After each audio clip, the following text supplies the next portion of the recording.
사우디아라비아 왕족이 KF-21에 직접 탑승했습니다. 그것도 그냥 왕족이 아닙니다. 건국국왕 압둘아지즈의 손자이자 현 공군사령관인 찐 로열 패밀리가 경남 사천까지 날아온 겁니다. 그런데 여기서 진짜 소름 돋는 장면이 포착됐습니다.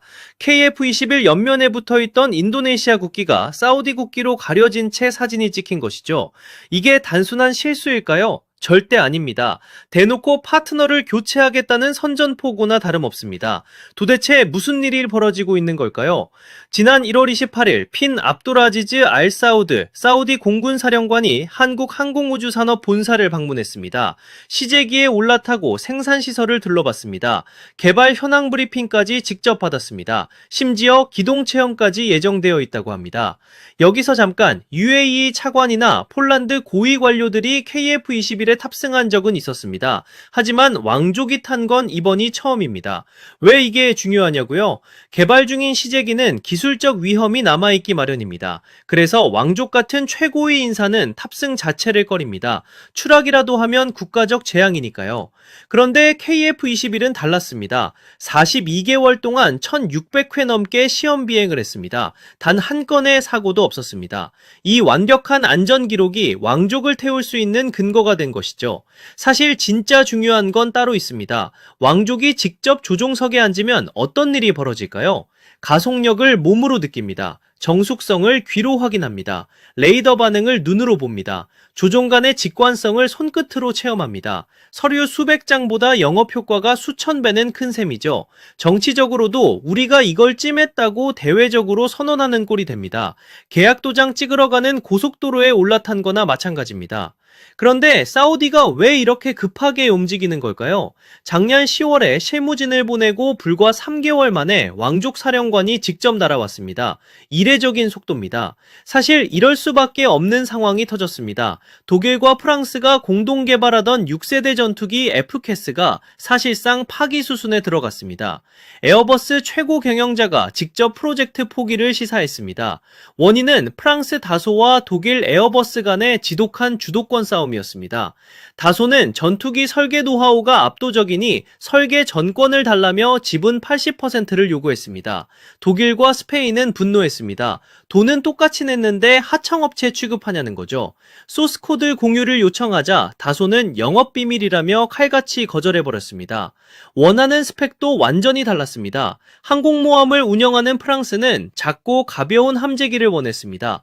넓은 영토와 나토 임무를 맡은 독일은 장거리 중량급 기체를 원했습니다. 하나의 비행기에 이 모순된 조건을 억지로 우겨 넣으려니 설계는 꼬이고 비용은 하늘 높이 치솟았습니다. 이 상황에서 독일이 F캐스를 빠져나와 영국, 이탈리아, 일본이 주도하는 지캡에 합류할 가능성이 급부상했습니다. 독일 공군은 이미 F-35 도입을 확정한 상태입니다. 같은 F-35를 운영하고 유로파이터 경험을 공유하는 지캡 진영과 손잡는 게 훨씬 효율적인 선택입니다. 유로파이터 타이푼을 함께 만들었던 영국, 이탈리아와 다시 손잡는 것이라 기술적 충돌도 적습니다. 실제로 이탈리아 국방장관 귀도 크로세토는 독일이 지캡에 합류할 수 있는 조건을 만들고 있다며 이를 공식화했습니다.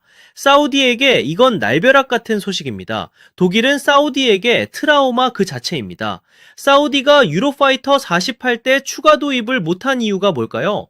독일의 엄격한 무기 수출 규제 때문이었습니다. 기체 밑에 미사일조차 제대로 못 달았습니다.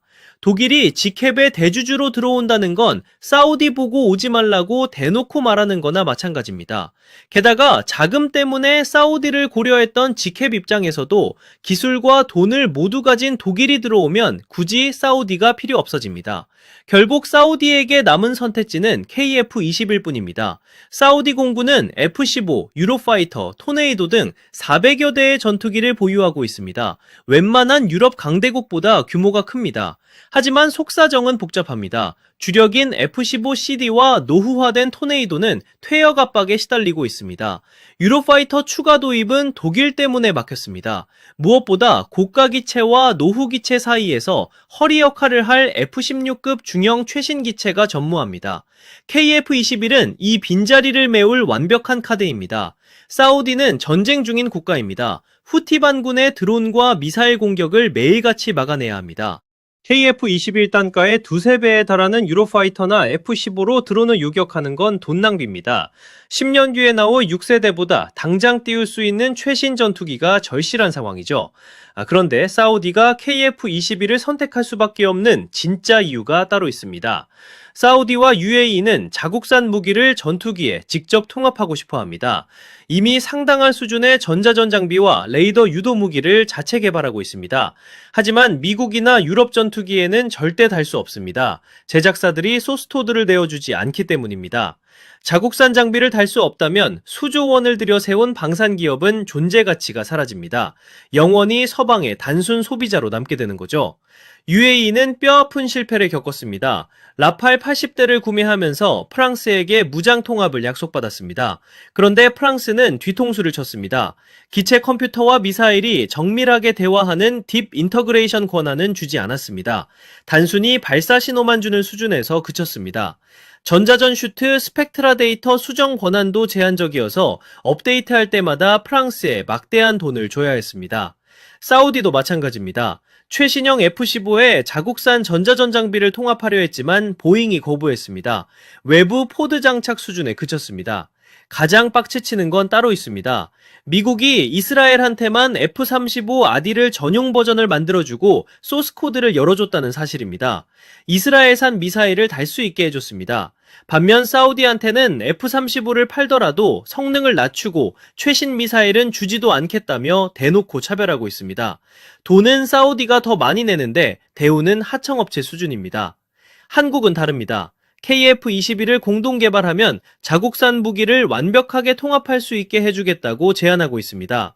핵심 비행 제어 기술은 블랙박스로 유지합니다. 하지만 미사일이나 장비를 마음대로 장착할 수 있는 인터페이스는 열어줍니다. 스마트폰으로 치면 설계도를 주는 게 아니라 앱스토어를 열어주는 방식입니다. 중동판 아디르를 만들 수 있게 해줄 유일한 파트너가 바로 한국인 셈이죠. 미국이나 유럽에게 전투기는 상대 국가를 묶어두는 정치적 사슬입니다. 소스코드를 쥐고 있다는 건 그 전투기가 누구를 공격할 수 있는지까지 통제한다는 뜻입니다. 실제로 인도네시아는 동티모르 사태 당시 미국의 F-16 부품 공급 중단으로 10대를 전량 폐기해야 했습니다. 하지만 한국은 다른 전략을 택했습니다. 갑질 대신 파트너십을 팝니다. 상대의 주권을 존중하고 기술적 자립을 도와줌으로써 한국 무기 생태계의 충성 고객으로 만드는 것이죠. UAE는 이미 2025년 말에 22조 원 규모의 방산협력판을 깔아놨습니다. 사우디보다 먼저 움직인 겁니다. 한국은 두 나라를 한 테이블에 앉힐 생각이 없습니다. UAE에는 KF-21U 생산 라인을 줍니다. 사우디에는 KF-21S 생산 및 정비 허브를 줍니다. 한국이 중심이 되어 설계를 통제하면서 양쪽에서 막대한 개발비를 받아내는 구조입니다. 겉으로는 공동개발이지만 실질적으로 한국이 예산 부담 없이 6세대 전투기로 넘어갈 동력을 얻고 향후 30년에서 40년간 중동 무기 체계를 한국산에 종속시키는 전략적 이익을 얻게 됩니다. 인도네시아는 어떻게 됐냐고요? 돈 안 내고 버티던 인도네시아는 이제 찐부자들 등장해 뒷방 신세로 전락했습니다. UAE가 이미 공식 서한을 보냈습니다. 인도네시아 지분은 우리가 가져가겠다고요. 실사단까지 보낸 상황입니다. 인도네시아 네티즌들이 크게 반발하고 있다지만 딱히 뭘 어떻게 할 수 없는 처지입니다. 세계 최대 무슬림 인구를 보유한 국가라 해도 사우디는 이슬람 성지 메카와 메디나를 관리하는 종주국이자 인도네시아에 막대한 투자를 하고 있는 갑의 위치에 있으니까요.